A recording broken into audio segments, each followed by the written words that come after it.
Before we get into this, it's important to know that I'm not trying to sell you anything. What I am going to do is give you 3 reasons why I would still buy the Sony 20mm 1.8 over the Sigma 20mm 1.4. Here is reason number 1. I don't think that 1.4 is a good enough selling point for a $900 20mm lens. For most applications, the difference between 1.4 and 1.8 is indistinguishable on a wide-angle lens, and for most applications, in order to see the difference, you would have to have the subject really close to the lens. And so I just don't know that it's a selling point. Now, that may be different when it comes to astrophotography. I don't shoot astrophotography. If you do, comment down below. Secondly, Manny Ortiz made a really interesting point in the fact that he uses 20 millimeters for talking heads in his studio, and he gave 2 examples. I wasn't able to see the difference, but he thought that he might be able to. If you were someone who saw the difference, maybe that's another application. Reason number 2, a native Sony lens is always going to make a Sony camera perform better. A couple things that I can think of right off the top of my head is a native Sony lens is going to have better autofocus than a third-party lens.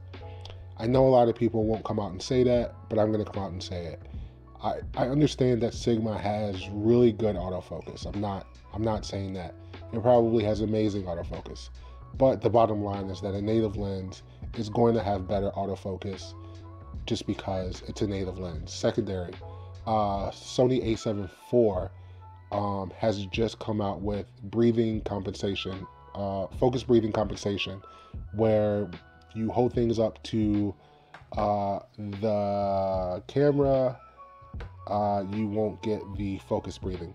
And a lot of reviewers will say that maybe that's not a big deal, but if you go back and watch the reviews on the 35mm G Master and the reviews on the 50mm G Master, you will hear almost all of reviewers talk about focus breathing. You will hear them talk about it like it is the worst thing in the world.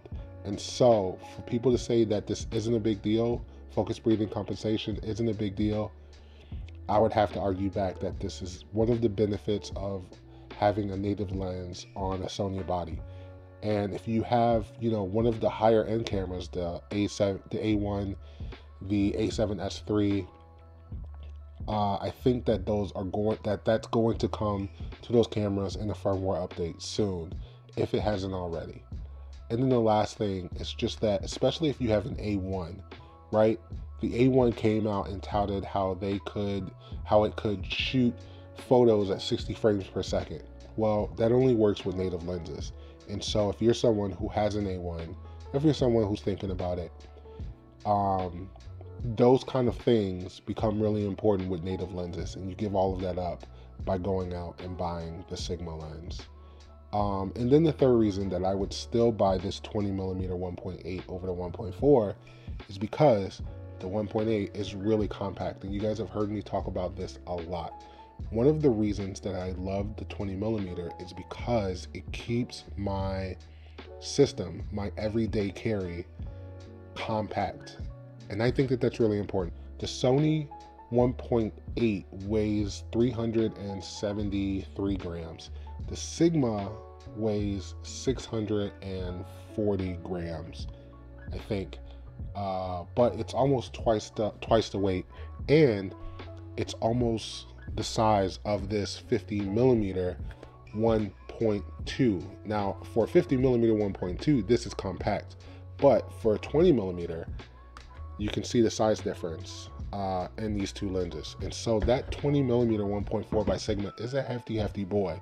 And so all of the things that comes with the compact size of this package goes out the window. If you're someone who does gimbal work when you are recording interiors or photographing interiors or whatever, it means that you have to go up to the larger, more expensive gimbals. The M2 and the M3, the Crane M2 and the Crane M3 go out the window.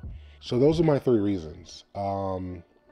Compact size, you lose all of the things that make your camera perform better, and then 1.4 just can't be a selling point. Here's the last thing. Here's the last thing that I'll say about the price of both of these 20 millimeters. You're gonna get fantastic images, right? You're gonna do that. That's not what we're talking about here. I don't know that comparing images between these two lenses are going to be important, but I don't think that a 20 millimeter should cost $900. I just don't know that there's a lot of applications that you use the 20 millimeter for that would make it worth $900. I don't think either one of these should cost $900, especially when Sigma just put out a really great 20 millimeter f2. I think that that's probably the lens that most people should buy, but I digress. So that is it. I think that's all I have to say. If you disagree, let's talk down in the comments. But if not, I will see you guys in the next video. Thanks for watching. Peace.